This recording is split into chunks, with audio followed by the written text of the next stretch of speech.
Semangat pagi, mitra tani dimanapun Anda berada. Kali ini tema kita adalah tentang bawang merah ya. Jadi ini tentang budidaya bawang merah dengan menggunakan teknologi NASA. Dan saya mengambil contoh dengan bawang dari varietas dari Madura ya. Ya karena memang ada di sana sebuah kelompok tani atau kelompok yang juga menyajikan bawang goreng yang dari Madura ya. Ini luar biasa sekali. Nah teman-teman semua, mitra-mitra semua ya, bawang merah ini adalah bawang merah dengan varietas baru ya. Ini biasanya ditanam di daerah Sumeneb. Nah kemudian untuk daerah Pamekasan biasanya ditanam jenis varietas Bauji Manjung ya. Ini bentuknya agak sedikit lancip teman-teman semua, mitra-mitra semua. Nah sahabat-sahabat Agur dimanapun Anda berada, kenapa kita menanam bawang merah? Ya ada beberapa alasan yang menjadikan bawang merah ini menjadi komoditas prioritas ya, karena yang pertama adalah kebutuhan bawang merah terus meningkat ya, kemudian harganya sangat fluktuatif sehingga menjadi penyumbang besar terjadinya inflasi. Kemudian lagi ada disparitas harga antara produsen dan konsumen yang relatif besar. Dan usaha tani bawang merah ini adalah menjadi sumber pendapatan bagi banyak petani. Dan yang terakhir adalah tingginya permintaan dan rendahnya produksi kita, sehingga tahun 2015 itu kita juga masih mengimpor ya teman-teman semua. Nah teman-teman mitra-mitra tani, sahabat-sahabat Agro dimanapun Anda berada ya, jarak tanam yang kita sarankan sekitar jarak tanam 20 x 20 dengan 8 barisan adalah kurang lebih seperti ini. Sedangkan untuk jarak tanam 20 x 20 dengan 7 barisan adalah seperti di bagian bawah ini ya teman-teman semua. Kemudian untuk pengolahan lahan ya, pengolahan lahan tentu saja kita akan membuat bedengan dengan lebar 120 sampai 120 cm dan kanal airnya kurang lebih sekitar 40 hingga 50 cm dengan dalam kurang lebih 50 cm. Ya, ini tergantung dari situasi aliran air yang ada di lokasi budidaya kita.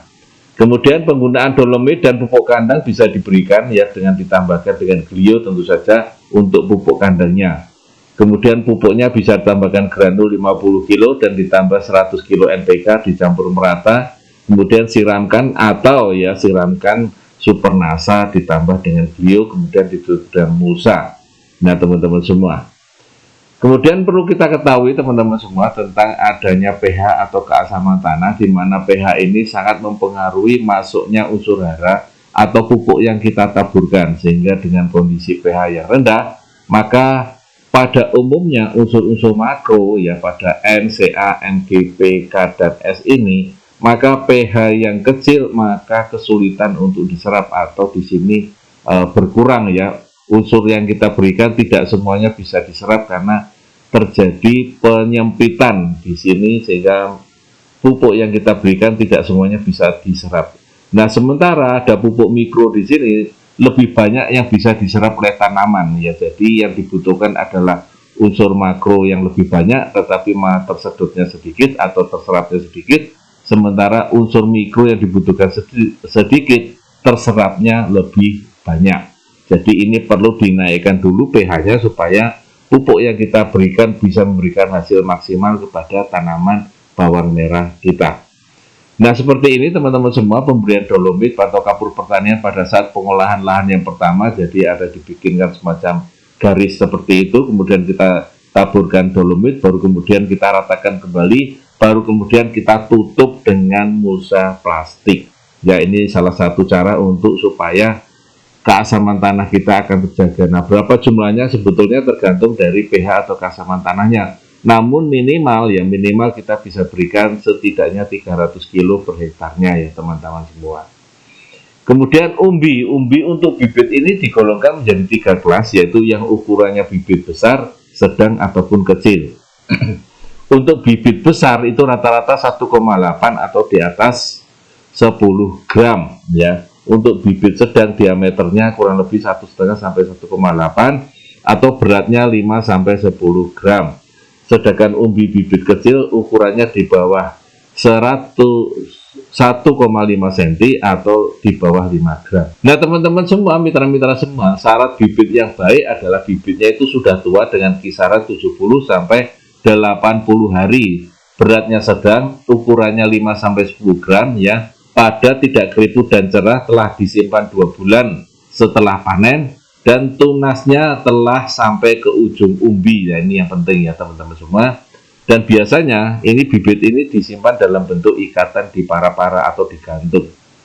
Nah, kemudian penanamannya tadi kita sudah sampaikan sekitar 20 kali 20 ya. Ada juga yang menanam dengan jarak 15 sampai 20, tapi akal baiknya kita menggunakan dengan jarak 20 kali 20. Ya, ini benihnya ditanam di seluruh bagian ke dalam tanah. Ya, bisa juga sebelum ditanam kita taburi dengan natural glio sebagai anti jamurnya ya teman-teman semua. Kemudian setelah kita tanam, tentu saja ada yang bagian yang disiram. Nah, ini kita siramnya ini tergantung dari lingkungan setempat ya teman-teman semua, dan curah hujan yang terjadi ya. Ini bukan sebagai patokan, tetapi ini adalah salah satu cara untuk kita bisa melihat bahwa kebutuhan air yang diberikan untuk bawang merah ini cukup banyak ya. Jadi biasanya umur 0-5 hari setelah tanam, pagi dan sore kita siram ya. Kalau nanti terjadi hujan, tentu saja kita tidak lakukan penyiraman. Kemudian umur 6-25 hari ini cukup pagi saja 1 kali. Kemudian umur 26-50 itu 2 kali, pagi dan sore. Kemudian 51-60 itu siang atau sore hari saja, atau 1 kali saja, tergantung dari situasi dan kondisi setempat ya teman-teman semua. Nah, kemudian ada penyulaman, ada kemudian perawatan gulma dan sebagainya, kita tadi tidak singgung di sini ya teman-teman semua. Untuk produk nasanya kita bisa berikan super nasa 6-9 kilo ya, bisa dicampur dengan glio ya. Kemudian kita berikan di awal tanam ya, kita taburkan di awal tanam ya, kita kocorkan ya, bisa juga.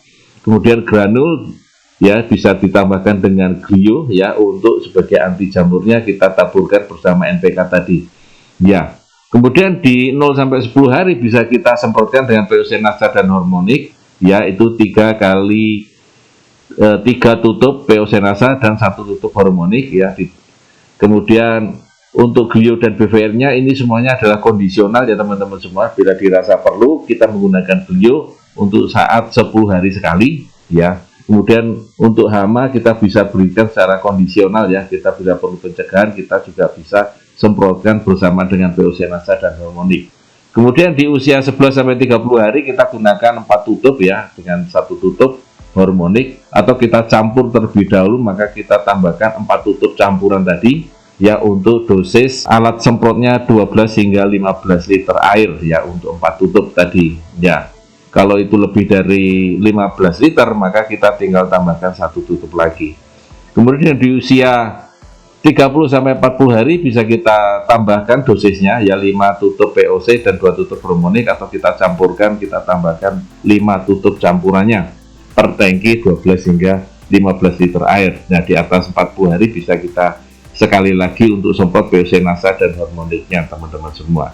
Untuk pemberian pupuk makronya ada beberapa contoh. Nah, salah satu contohnya adalah seperti ini ya, pemberian NPK Mutiara, SP36 dan seterusnya seperti ini teman-teman semua. Nah, kita melakukan penjarangan, perawatan, penyiraman, kemudian penanaman sulam dan lain sebagainya ya. Maka tibalah pada saat panen ya, dengan diberikan ciri-ciri sebagai berikut, yaitu pangkal daunnya sudah lemas, daunnya sudah berwarna kuning ya, umbinya kompak dan menyembul ke permukaan, umbinya berwarna merah keunguan, dan kemudian sebagian besar tanamannya sudah rebah. Ini adalah ciri-ciri fisik bawang merah yang sudah siap untuk dipanen. Nah, untuk bawang merah yang konsumsi panennya biasanya sekitar 50-55 hari setelah tanam.